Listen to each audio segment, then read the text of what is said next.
Now, for more on the purchasing power of women in China, I'm joined by Ophenia Liang from Sydney. Ophenia is the co-founder of the global cross-cultural consultancy Digital Crew. Welcome to the show. Hi, good evening. So give us an idea, how is women's purchasing power in China changing as the middle class grows and the country continues to open up?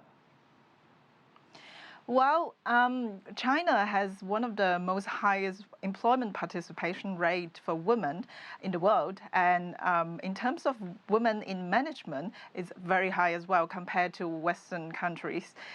Some domestic companies or government agencies even have as high as 50 to 60% of women in management. So that means women has a much larger buying power compared to 5 to 10 years ago. And it also seems to be that when you have more women in some of these decision-making positions, that the end product ends up actually catering a lot more to some of their female consumers. Tell us a little bit about why women, it's important to have them in those positions.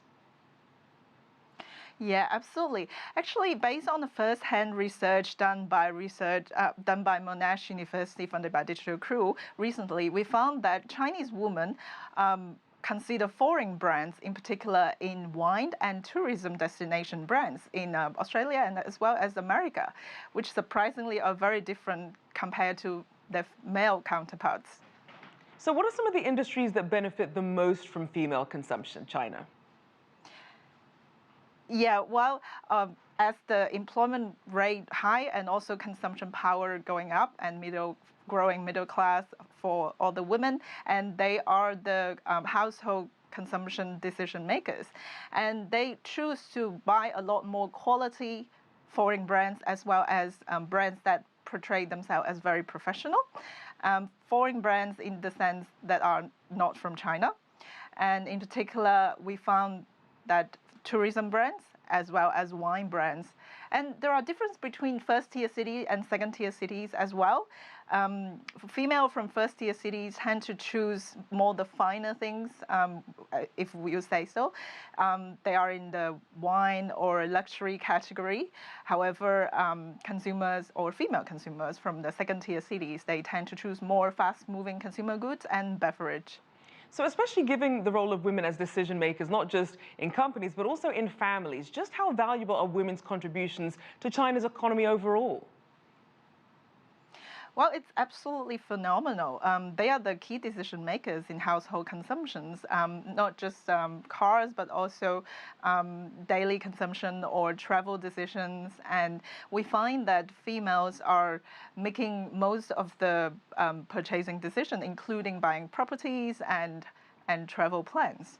So we already finding a lot of foreign brands are targeting female in particular. Now, we've seen some companies kind of make a misstep. They'll just kind of paint something pink and assume that that's what women want. But is this lack of understanding by some companies about female consumption leading to more women starting their own companies to really meet those gaps in the market? Yeah, absolutely. Well, female consumers in China, in the recent decades, they are becoming very savvy. First of all, they are highly educated. Most of them are college and above education. And also, they are making informed decisions. They will do research, and before they buy anything, they would consider it very carefully, as well as they are digitally savvy. So they read a lot online and connect with brands digitally. So for some of these companies, perhaps some of these older companies trying to change their mindset, what are some of the strategies they can put in place to really get into the minds of the modern Chinese female consumer?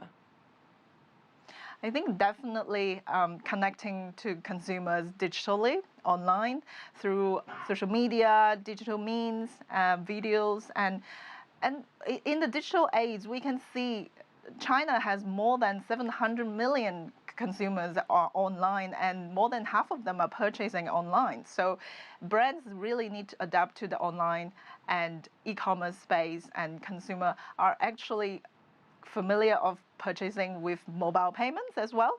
So we find that brands who are adapting to this latest digital and e-commerce trend are more successful in China. And very quickly, we have about 20 seconds. What's your outlook in terms of the growth of the female consumption market in China?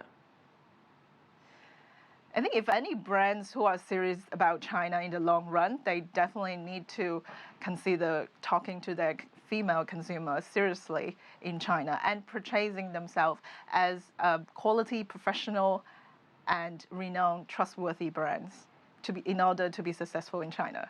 All right, thank you so much. Ophenia Liang there, co-founder of you. Digital Crew.